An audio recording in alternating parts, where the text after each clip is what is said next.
masih bersama saya Aga dalam acara Morning Coffee Podcast by Sobina Gatra Production. Nah, kali ini kita akan membahas tentang All About Sobina Gatra bersama dengan bintang tamu spesial kita pada pagi hari ini. Tepuk tangan dulu dong.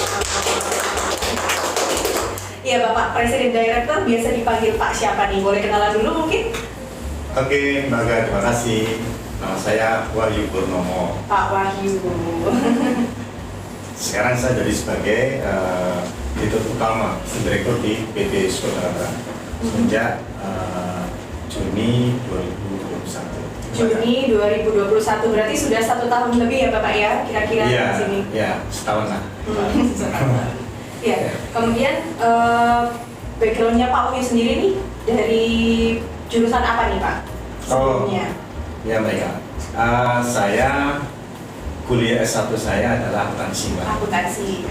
Jadi saya dulu menjadi seorang akuntan publik yang memiliki kantor sendiri. Oh iya. Jadi S1 saya akuntansi, S2 saya juga akuntansi, Mbak. Kemudian saya ambil sertifikasi akuntan, bahkan sampai yang tertinggi CPA, Certified Akuntan. Cuman karena saya di perusahaan itu saya nggak jadi konsultan atau KAP. Kemudian S3 saya itu di ekonomi, spesialis di SDM. Oh, ekonomi SDM. Manajemen sumber manusia. Sudah expert sekali ya Bapak ya berarti. Jadi di SDM juga certified yang saya ambil juga ada certified professional Human Resource, kemudian pengasuhan profesional, kemudian juga ada OD, Organic Development Certified Professional, gitu Pak. Luar biasa. Belum apa-apa saya udah kagum loh. Bisa aja.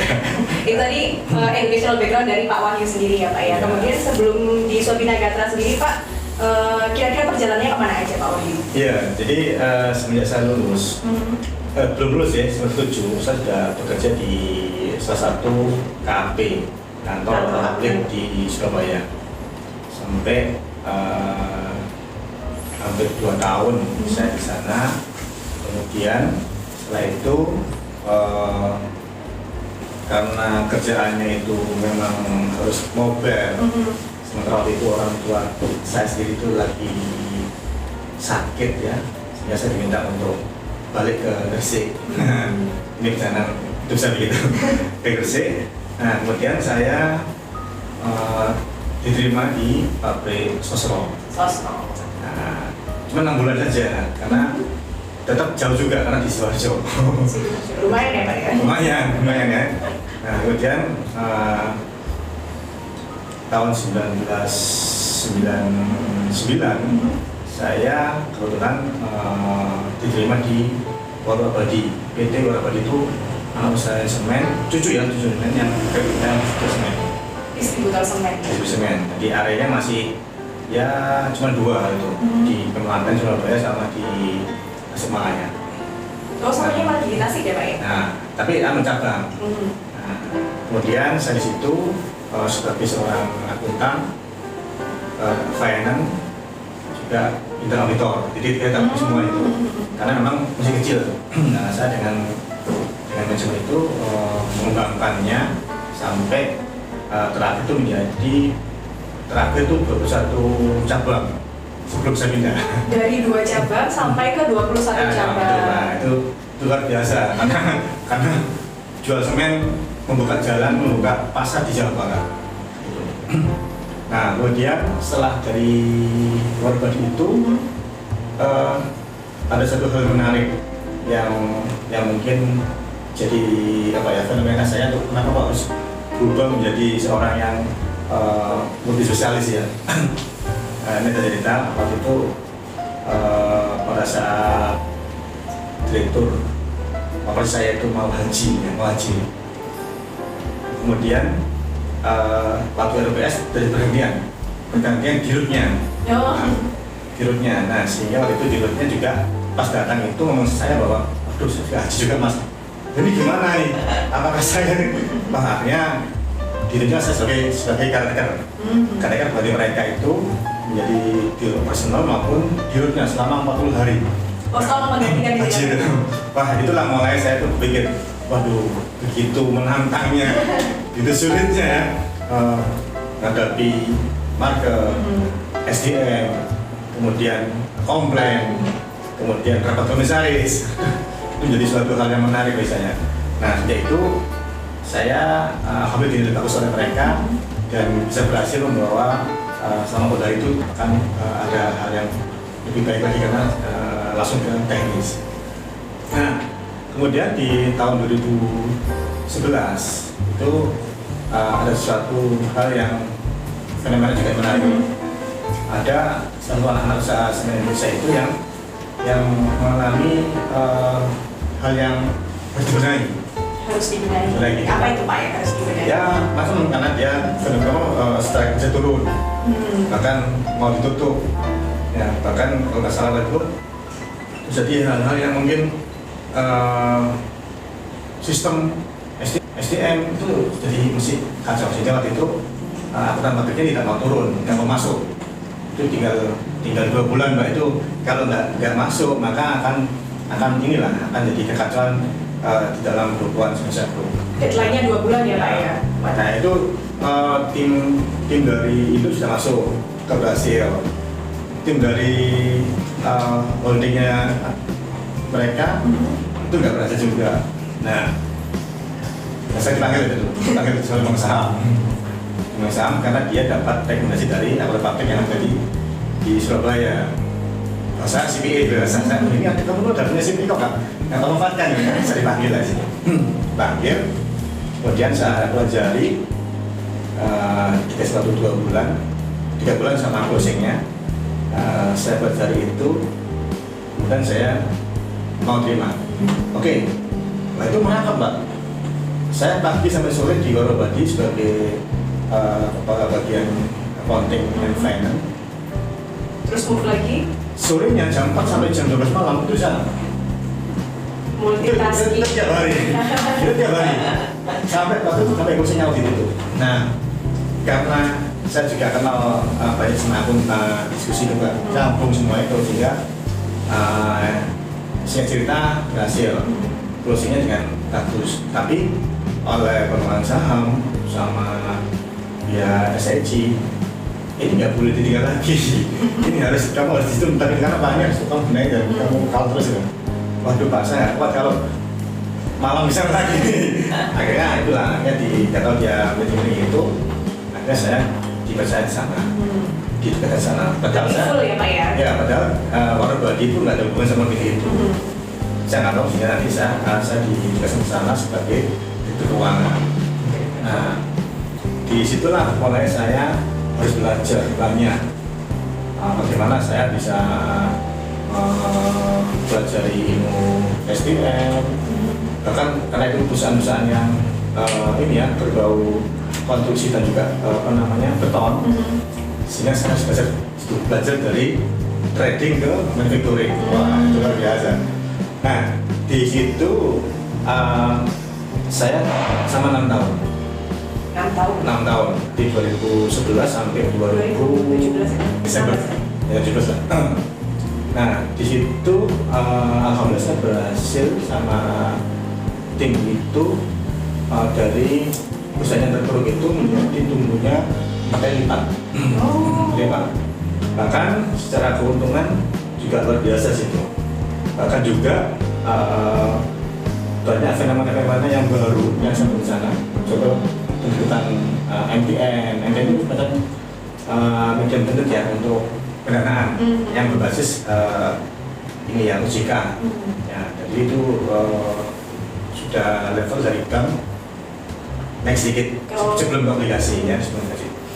Itu menarik karena dari SDM yang kurang PD itu kurang kompetensinya juga terbatas, saya rubah dengan cara kemudian dikembangkan ya Pak ya. Nah, terus selama 6 tahun ya Pak ya? 6 tahun. Nah, dari 6 tahun itu kemudian saya waktu itu ada tes untuk di anak usaha yang tinggi lagi di Jakarta. holdingnya beton. Nah, saya di sana dikasih alhamdulillah dari sekian tes itu dengan berbagai macam persaingan waktu itu saya dipilih sana sehingga menjadi direktur keuangan di sana di Jakarta. Nah, kemudian di PT Holding Beton itu kurang lebih hampir 2 tahun setengah. 2 tahun setengah. Nah, baru kembali ke Gresik lagi, cukup stand-by sebentar di SID, sebagai distributor sama sebagai logistik bentar. Baru kesini. Ini sudah setahun ini udah. Sudah jalan setahun, kesan-kesannya gimana tuh Pak selama ada di Swabina Gatra? Sama, jadi pengalaman yang saya di Bank Petan itu membuat saya lebih cepat adaptasi. Jadi kunci dari melakukan perubahan itu adalah kecepatan dalam melakukan adaptasi. Sama di sini pun waktu itu pesan dari Muhammad Saham juga pemenang juga dari kondisi yang mungkin belum dikenal oleh masyarakat, kemudian secara sistem digital juga belum masuk, sementara persaingan kita juga cukup tinggi kan. Dan kita bicara kalau sebenarnya ada 3 bis utama kan. Ada 3 bis utama. Yang pertama ada Alidaya, sourcing ya. Kemudian kita bicara pabrik air minum. Air minum ini produknya ya Pak ya. Kemudian Lafiat ya.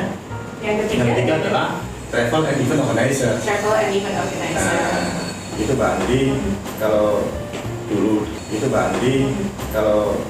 dulu kelolanya adalah fans kan. Saya lupa dengan cara yang lebih maju, lebih modern ya, begitu. Itu tadi ya sekilas tentang Swabina Gatra sendiri. Nah, bicara tentang bisnis yang pertama Pak, outsourcing. Kenapa? PT Swabina Gatra ini kan bergerak di bidang outsourcing ya, jasa ahli tenaga kerja. Yang membedakan PT Swabina Gatra dengan perusahaan-perusahaan yang bergeraknya sama nih Pak di outsourcing juga itu apa ya Pak? Ya, jadi memang di awal usaha masuk itu nggak ada perbedaannya. Nggak ada perbedaannya. Nah, jadi ya itulah usaha khususnya gitu tuh.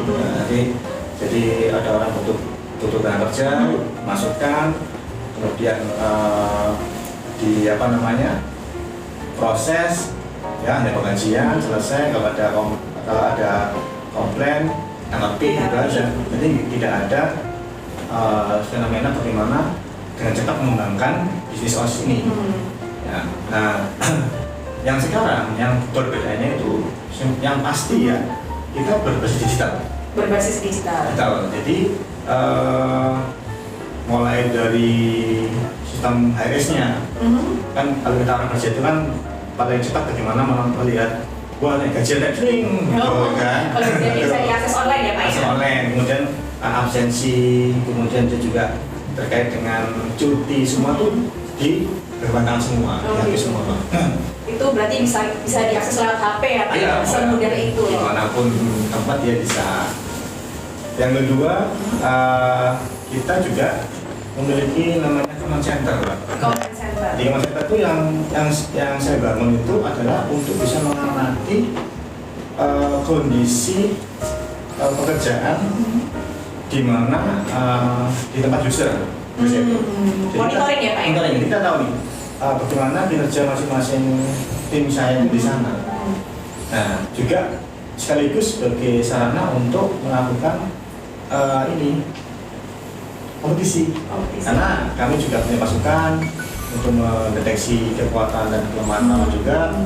Dan kemudian kita arahkan dalam command center itu untuk bisa memenangkan persaingan. Itu yang agak membedakan. Kemudian yang nggak kalah pentingnya adalah Swabina sekarang nggak lagi dikenal dengan perusahaan yang long skill, tapi kita skill dengan terbentuknya namanya Swabina Training Center. Swabina TC ya. Jadi ini gedungnya ini dua lantai ini untuk meningkatkan kompetensi karya kita Mbak. Lewat training center itu tadi Pak ya. Jadi di awal perubahan itu yang pertama adalah saya memiliki 3 prinsip Mbak. 3 prinsip yang harus dimiliki oleh semua karyawan Swabina Gatra. Yang pertama itu apa Pak? Yang pertama adalah pesawat kertas. Pesawat kertas. apa nih kemudian nih. Jadi kalau di saya itu kalau zaman dulu kan kita pasti bentuknya kayak berunti ya kan. Nah sekarang enggak nih. Ini teman-teman akan saya minta untuk membuat kertas yang cepat. Sehingga bunyinya nggak beraturan. Yang cepat dilempar yang paling jauh itu lemparannya. Pesawat kertasnya origami itu kali ya Pak ya? Iya, tapi nanti buatnya nggak putih seperti itu. Karena kalau kita bicara itu, berarti bicara masa lalu kan. Mungkin waktu masih tahun, masih SD sampai sekarang pun kalau dibentuk kita pasti Iya, begitu kan? ya begitu aja Pak. Tapi kalau sekarang nggak boleh. Dia aja ini harus cepat. Ada kertas di Gimana caranya? Ya, dilempar itu menangnya. Nah itulah berarti yang maksudnya adalah kecepatan. Jadi prinsip sebagai karya sutradara adalah dia harus bisa bergerak cepat. Berarti dari pesawat kertas tadi filosofisnya adalah gimana caranya bergerak cepat ya Pak ya? Iya. Itu yang pertama. Tentunya nggak beraturan, tetapi itu adalah pesawat. Iya tetap pesawat gitu ya Pak ya? Pesawat. Karena kalau kita bicara pesawatnya Star Trek ya, itu kan ada yang gede batu, itu ya itu artinya. Tapi begitu dia nyalakan terus hilang. Langsung melesat. Gitu. Tak lagi buat seperti berburu itu, wah sangat itu. Udah pesawat ya Pak ya? Kemudian yang kedua ada? Yang kedua adalah persamaan persepsi. Persamaan persepsi. Jadi semua orang pasti memiliki persepsi berbeda-beda. Bahkan misalnya dari mana dari mana? Saya dari Gresik lah. Iya, Gresik. Ada lagi yang dari Ambon, ada lagi dari Jogja, dari Solo, dari Madura. Kumpul lagi sudah training. Nah, kalau dia itu masih mengandalkan egonya masing-masing, maka ya akan cepat lagi itu. Sehingga sebagai prinsip bagi garis berkata adalah dia harus satu persepsi. Kalau kami manajemen menetapkan tujuannya ini, langkahnya ini, maka semua harus ikut semuanya. Disamain dulu ya Pak ya? Nggak boleh. Nah kalau dia melanggar, maka ada berikutnya. Kenapa? Inilah katakan bahwa di dalam HR ini untuk bisa menaikkan pertumbuhan perusahaan itu harus satu persepsi. Satu persepsi. Itu tadi yang kedua ya Pak ya? Yang kedua. Kemudian yang ketiga Pak? Yang ketiga itu adalah out of the box. Out of the box. Jadi dia harus bisa keluar dari kotanya selama ini. Nanti keluar dari zona nyamannya dia. Nah, kenapa begitu? Karena di sini nggak bisa tahu lagi, Pak. Begitu nanti pesaing itu masuk, itu kita nggak mau berubah, kita kalah. Nah, yang kalah nanti yang salahkan manajemennya. Dan juga kasian juga dia sama keluarganya. Itu, Pak. Nah, itu yang kata Mbak Tiga itu harus wajib dimiliki oleh semua karyawan. Itu dilatih melalui Swadina Training Center. Itu dilatih sedemikian rupa. Bahkan saya juga terlibat Pak. Di era perubahan itu saya terlibat dan terlibatnya itu juga dibutuhkan semua manajer maupun BD yang lain. 1 minggu Pak itu pasti kita nggak absen ya Pak ya? Nggak absen. Dan teman-teman sudah alhamdulillah itu sehingga perubahannya nyata sekali. Karena apa? Manajemen semua karyawan juga begitu itu. Itu Mbak. Jadi pengaplikasiannya 3 itu tadi melalui training center itu ya, Ya, sehingga semua karyawannya itu bisa tahu dan langsung mengaplikasikan 3 prinsip itu tadi ya Pak ya? Iya, nah itu nanti dikemas dalam bentuk pelatihan karakter building yang diikuti langsung oleh Bapak Yusuf Nama dan semua manajer juga ikut ya Pak ya? Semua, nanti mulai dari sini, di Gresik, di Tuban, di Rembang, di Banyuwangi, itu terus Pak. Kenapa? Karena itu perubahan di awal itu memang seorang manajemen harus terlibat banget. Kalau kita hanya merintah tapi kita nggak terlibat, ya sama aja, nggak cepat. Itu Pak. Itu tadi 3 prinsip dan juga karakter building atau training center yang sudah dijelaskan oleh Pak Wahyu ya. Iya. Kemudian untuk program kerja nih Pak, selama di Swadina kan sudah ada 1 tahun lebih ya Pak ya. Mungkin ada beberapa program-program kerja yang dilaksanakan di Swadina Gatra. Bisa dijelaskan mungkin Pak? Ya. Jadi secara strategi di Swadina ini saya bagi 2 tahun. Juni, bulan Juni sampai dengan bulan Mei 2022, Juni itu 2002, itu strategi yang saya bangun adalah namanya Swadina New Face. Swadina New Face, wajah baru. Wajah baru. Jadi dari semula dia itu kondisi konvensional menjadi hal yang baru. Nah, kebaruan ini harus bisa dilihat langsung oleh customer kita, oleh kita, melalui apa? Ya, mulai dari strateginya, kemudian secara fisik itu adalah bentuk logonya, Mbak. Logonya. Oh, berarti ada perubahan logo ya, Pak? Iya. Jadi yang semula itu gambarnya memang kurang menarik itu, sekarang menarik karena kita harus menyesuaikan dengan kondisi sekarang. Simple tapi bisa langsung eye catching gitu ya, Pak ya? Ya, jadi sekarang bentuknya cuma ada nama SWOT tapi langsung bulat biru. Langsung ikonik gitu, SWOT, warna biru. Sehingga nanti itu kalau disandingkan dengan saya itu lebih enak. Lebih enak dilihatnya juga ya, Pak ya? Kemudian mindset, Pak. Mindset yang semula itu teman-teman itu nggak tahu ilmu ini sekarang dengan di-drill ya sama teman-teman trainer ya, itu akhirnya mereka jadi paham bagaimana menjadi seorang studi yang baik, bagaimana menjadi seorang studi yang baik, bagaimana menjadi seorang pekerja yang baik, itu semua di-drill dan dipraktekkan. Sekarang bagaimana caranya sebagai kasubina itu ya secara penampakan luar itu bagus, ya yang perempuan yang cantik, yang laki-laki yang ganteng-ganteng gitu, rapi, dan juga secara inner beauty-nya itu juga kita jaga, akhlaknya juga kita tata, sehingga itu ada cerminan dari karya Sabina Gatra. Gitu ya. Itu dari sisi manusianya, ya. Nah, di dalam strateginya kita mencoba tadi Mbak, keluar dari zona nyaman kita. Keluar dari zona nyaman. Selama ini kita adalah 90% itu ada di Indonesia Group. Nah, di mana secara persaingan untuk menjadi tumbuhnya berpuluh-puluh kali lipat itu harus keluar. Banyak job-job persaingan itu di luar itu yang bisa kita masuki. Nah, oleh karena itu kita harus kerja cepat. Nah, supaya bisa maksudnya keluar itu dengan cepat, maka kita harus benar dulu di dalamnya nih. Orangnya harus bagus. Dari SDM-nya ya, Pak ya? Iya, orangnya bagus, kemudian pelayannya bagus, sistemnya juga bagus, IT-nya juga bagus. Nah, itu harus ada dulu sehingga waktu keluar itu orang percaya, oh iya, Sabina sudah berubah. Dan alhamdulillah sampai dengan akhir Desember kemarin 2021 itu kita sudah 30 jadi luar, Pak. Oh, 30 pasar luar ya, Pak ya? Sehingga kita mulai terus semangat nih untuk bisa keluar lagi. Nah, kemudian dari sisi bisnisnya, ini kita kesambungan. Yang semula itu masing-masing berdiri sendiri. Ini ada outsourcing, ada air minum, ada travel. Berapanya sendiri, Pak. Nggak tahu nih, betul di dia sehingga waktu meeting grace itu infonya dia itu saling menjatuhkan. Wah, gitu kan. Nah, sekarang di era sekarang ini bisa lebur jatuh.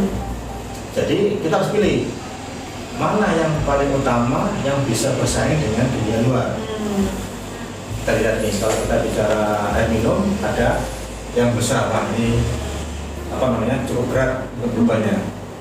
Yang kalau travel juga sama, itu kan juga pandemi juga itu kan. Nah, sehingga saat ini lah outsourcing. Sehingga nanti kita nanti akan menjadi perusahaan outsourcing yang terbaik, yang terbesar di Indonesia. Itu bisa begitu kan?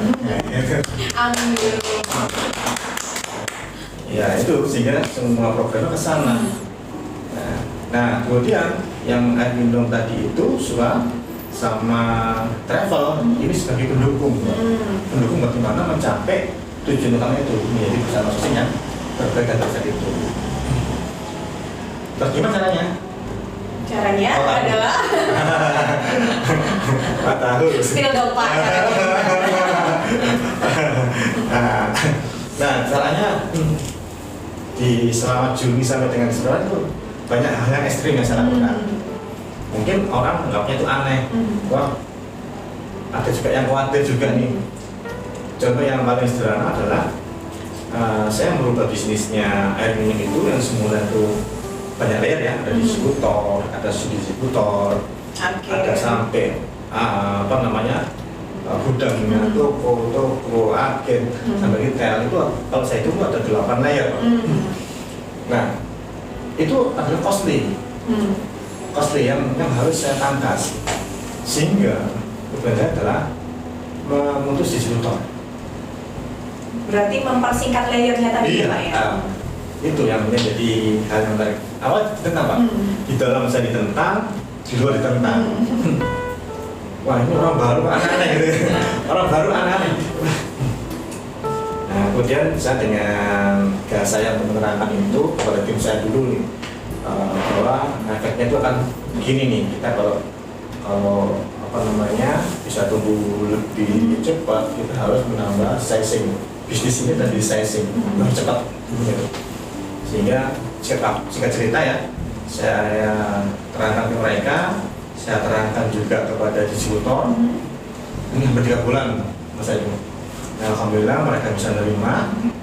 Akhirnya endingnya Pak, endingnya saya memangkas menjadi 2. Satu adalah agen, satu lagi adalah retail. Langsung beli sama agen. Nah, di dalam agen ini ada yang agen sama B2B langsung dengan pabrik sama pas kantor apa gitu ya. Nah, benarnya yang namanya agen itu wajib karyawan. Gitu. Wajib karyawan. Berarti saya bisa ya Pak ya? Oke, silakan mau di mana biasa boleh. Dan karena begitu, karena saya mau membagi yang semula macam itu diambil oleh distributor, maka saya bagi 2, satu separuh ke mereka, kawan saya separuh ke saya, sehingga semua ini untung sekarang, untungnya besar. Sementara karyawan, karena untuk saya juga punya program untuk meningkatkan karyawan, dia langsung, nanti seolah langsung ribut itu, ya kan? Marginnya itu 1 galon itu sampai 1.500 Pak, sampai 2.000 per galon. Bayangkan tuh, kalau dia semangatnya bisa itu. Itu nanti bisa dapat poin-poin yang bisa dilombakan di awardnya tadi ya Pak? Iya, dan ini pun juga bisa ada poin-poin yang bisa ditukar dengan barang-barang yang sekiranya itu untuk warganya, karena yang kerja warganya loh. Oh iya. Bukan dia. Cuman atas nama karyawannya iya. Ya Pak ya? Yang bisa itu semua kan OS maupun pegawai OS sama pegawai tetap silakan. Gitu. Nah itu di 3 bulan pertama itu sudah ada 50 agen. Jadi langsung menyebar itu cepat. Udah kelihatan ya Pak ya langsung. Ya, terus kemudian di Tuban begitu buka langsung ada 30, sehingga total sekarang ada 90 agen Pak. Dalam waktu yang singkat itu dari Tuban itu, sehingga pertumbuhan cepat semua gitu. Nah ini kita punya program mulai masuk ke kota-kota yang sejalur, Lamongan, Segoro, Rembang, dan sekitarnya. Nah, sehingga nanti akan tumbuh dengan baik. Menarik ya. Itu masih di SWA-nya. Baru di SWA-nya. Nah, di ilmunya. Nah, kemudian yang di travelnya. Yang di tour and event organizer ya Pak ya? Sama. Kita coba ke tour organizer. Karena kita harus tahu nih yang namanya segmen customer-nya. Kalau kita nggak tahu segmen customer, maka kita nggak tahu kan jualnya, gitu kan? Nah, setelah kita bicara travel, maka segmennya adalah karyawan. Ya kalau kita ada 7.000 orang ini, plus dengan PT-PT yang bisa terhitung, itu adalah customer kita sebenarnya. Tinggal kita buat programnya. Nah, di program kita itu namanya Open Trip. Open Trip. Lagi musim juga Pak. Nah, sekarang. Itu. Nah, siaran itu langsung banyak Pak saya mengalami. Contoh yang sekarang itu adalah ngopi bareng, tapi di Jogja. Menarik. Kemudian apa namanya? Goes di Sarangan. Cukup saja sebulan. Nah, itu bahasa yang menariknya. Nah, langsung naik lagi gitu. Nah, itu Pak. Itu dari tour and event organizer-nya ya Pak ya? Iya. Tadi udah dijelasin dari sisi outsourcing-nya, kemudian SWA-nya juga, SWA air minum, kemudian dari tour and event New Organizer. Itu tadi dari program yang New Face ya Pak ya? New Face. Itu kan sampai kalau nggak salah 2000 Mei 2022. Mei 2022. Nah sekarang kan udah Juli nih Pak, berarti udah jalan program yang baru nih. Iya. Boleh dong bocorin dikit. Jadi yang New Face itu di samping tadi nata penjualannya, bisnisnya juga nata ini ya fungsinya Pak, yang pendukungnya. Keuangan, kita bicara financial engineering yang semula itu konvensional, ada pakai SKBDN, ada pakai kita menggunakan fintech. Jadi kalau kita beli ini Mbak, jadi kita pakai fintech semuanya, pakai Dana, pakai OVO, kemudian pakai Mandiri itu, Livin. Jadi mereka sudah diajari jika bisa juga. Paymentnya udah digital ya Pak ya? Nah ini yang di financial engineering, bahkan sekarang kita lagi desain untuk MTM juga. Nah kemudian nggak kalah pentingnya adalah digital transformation. Jadi bagaimana kita bertransformasi terkait dengan digital itu. Jadi mulai ada command center, HRIS, kemudian ada lagi yang LMS ya, Learning Management System. Kemudian kita juga ada ERP, kemudian juga kita mengenal Patrol Guard dan sebagainya itu. Nah ini juga harus bergerak. Jadi di samping atasnya gerak, yang difungsikan juga gerak semuanya. Dari sistem bahkan sampai SDM-nya. SDM juga juga. SDM ada dua hal. Kita bicara eksternal, outcome-nya itu bisa di orang luar, sama di dalamnya tadi penataan kompetensi. Bahkan sekarang kita sudah menjadi LSP, jadi lembaga sertifikasi profesi. Jadi kita kemarin sudah dapat izin dari kepolisian, Polri untuk pengadaan security untuk Garda Pratama, Garda Marja, pelatihan ya Pak? Garda Utama. Nah itu nggak gampang tuh dengan kondisi yang apa dulu, kemudian dirubah dengan cara yang lebih modern, diakui oleh Polri juga. Dan itu salah satunya perusahaan di Gresik yang mendapatkan hak untuk perizinannya udah dapat ya Pak ya? Iya betul. Nggak kerasa ya kita udah ngobrol banyak banget nih sama Bapak Presiden Director. Menit ya? Nggak kerasa. Bisa kali ya Pak, kita minum dulu. Oh boleh. Silakan Bapak monggo. Ini produk dari Sua Air Minum ya Pak ya? Logonya keren banget loh. Ya ini logo baru, karena ini New-Face itu benar-benar logo di sini Pak. Kalau dulu masih klasik itu masih tertutup. Ya kan nggak menarik ya. Kalau sekarang udah bagus ya Pak ya? Yuk kita cobain sama-sama. Ini sesuatu namanya air minum sehat walafiat. Oh ada singkatannya ternyata.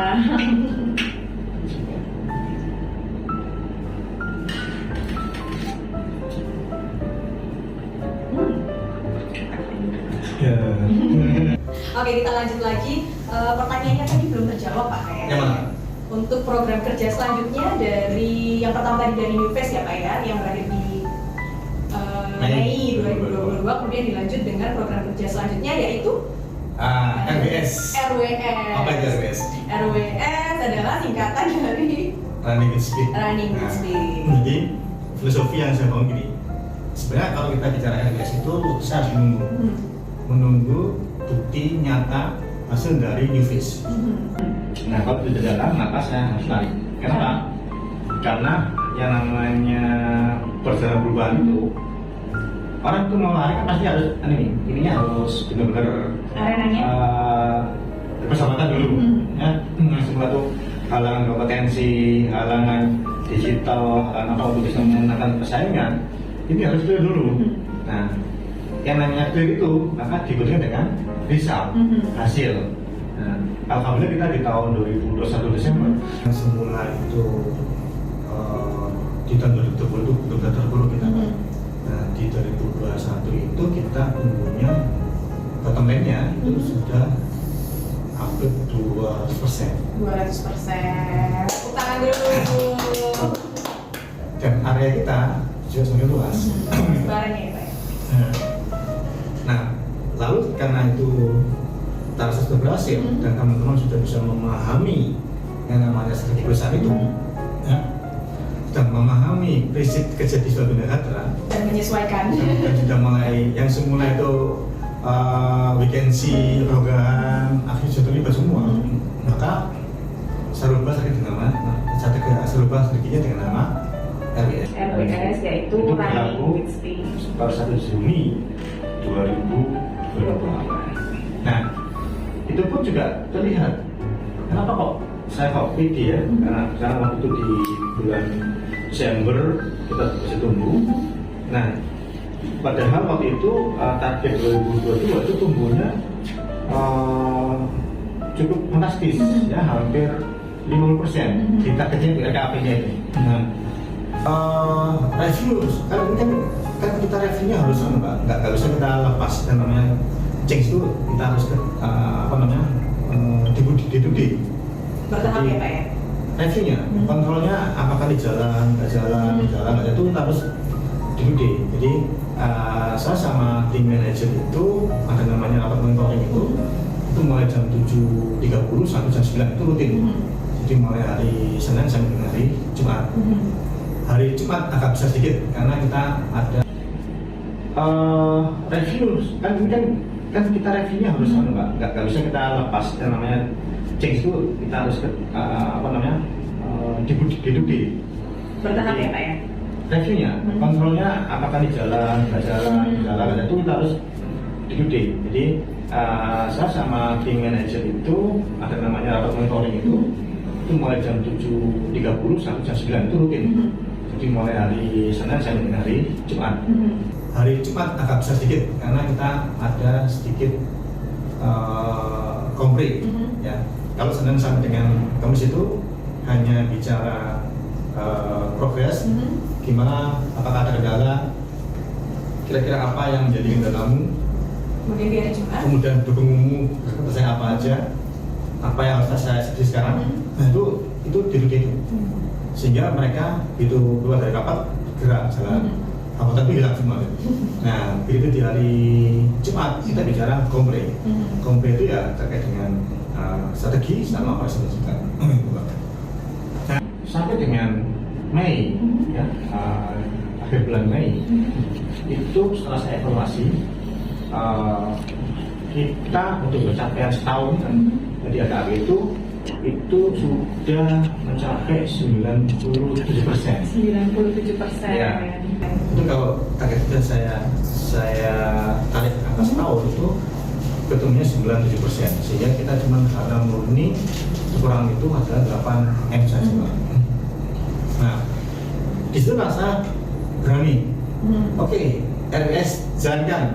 Keren. Nah, itu. Ya, Pak ya? Nah, sehingga sekarang meetingnya juga mulai lagi. Wah, lagi gitu ya. Jadinya juga running with Speed Pak, kita lari berarti ya? Lari. Nah, bahkan saya sudah nyiapkan lagi kalau sekarang tahun depan saya larinya harus pakai alat, Pak. Visioner. Apalannya itu? Tadi bilang teman-teman bahwa oke, kita sekarang nanti tahun depan kita untuk bisa menuju 1 triliun ya, itu harus menggunakan alat. Apalannya itu? Satu sepatu roda, skateboard, sama skuter. Jadi pokoknya itu harus begitu. Kenapa? Kita harus punya alat yang bisa cepat lari ya, gitu. Ya, kita di antara adalah kolaborasi dengan orang-orang atau PT-PT yang kita bisa mendukung itu kecepatan itu. Nah, di dalam program RWS itu kita akan mengarah program unggulannya itu pertama adalah digital, Pak. Nanti saya biasa lagi ini kalau saya sampaikan mungkin hanya aja yang masalah berarti nggak sebelumnya bisnis orang semua nggak surprise kan. Intinya semua mengarah digital dan mengarah ke bisnis yang agile sekarang. Yang kedua, kita juga sudah mulai ada RSP yang harus kita mainkan juga untuk menambah brand kita di pasar nasional. Sebelumnya bisnis rata semua, nggak surprise kan? Intinya semua mengarah digital. Dan mengarah ke bisnis yang agile sekarang. Yang kedua, kita juga sudah mulai ada LSP yang harus kita mainkan juga untuk menambah brand kita di pasar nasional. Yang keempat, kita akan lebih banyak kolaborasi karena kita bisa punya kekuatan yang tidak dimiliki oleh orang lain atau dunia lain, kita gabungkan antar publik itu untuk bisa mendukung tujuan masing-masing.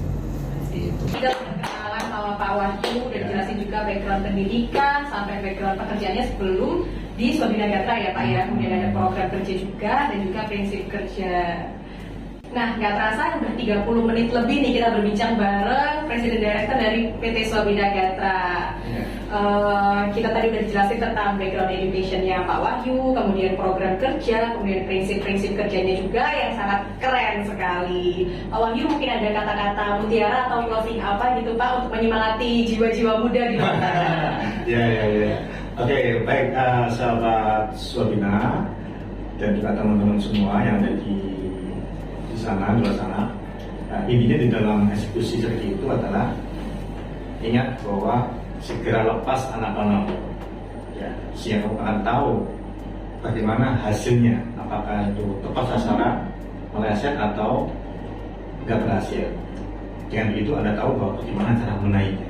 Nah, jadi jangan terlalu lama memegang anak panah.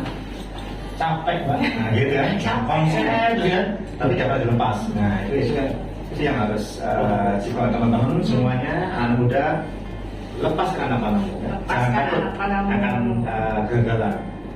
Ya dengan cara itu Anda pasti akan bisa tahu saya itu kurangnya apa gitu, saya itu harus gimana tuh tahu kan. Gitu. Itu dia pesan-pesan dari Bapak Presiden Director. Nah, teman-teman kalau misalnya mau lanjut nih ngobrol-ngobrol sama kita lagi, bisa follow YouTube dari Swabina Gatra yaitu Swabina Official. Kemudian kita juga ada di Instagram Swabina Official, ada di Facebook juga, dan juga jangan lupa kunjungi website di Swabina ID. Tepuk tangan dulu semuanya. Oke, sampai jumpa di Morning Coffee Show selanjutnya bersama bintang tamu yang istimewa. Terima kasih Pak Wahyu atas kedatangannya. Sama-sama.